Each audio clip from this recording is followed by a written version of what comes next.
stage was available. At Mark Twain Lake, the morning stage was 600.4 feet. No change.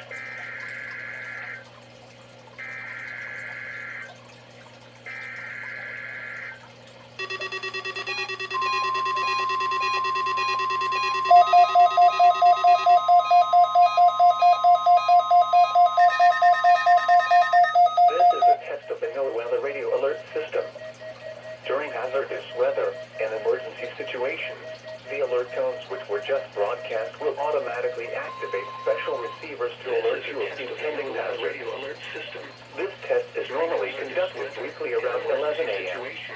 If hazardous weather is imminent or occurring, the test may be canceled. To provide the most consistent warning service possible, the alert tones will only be activated for the following counties in the KXI-70 listening area in Illinois, Jersey, Calhoun, Greene, Macoupos, Madison. In Missouri, St. Charles. Counties. If your receiver was tone activated, the alert function will automatically reset after the test.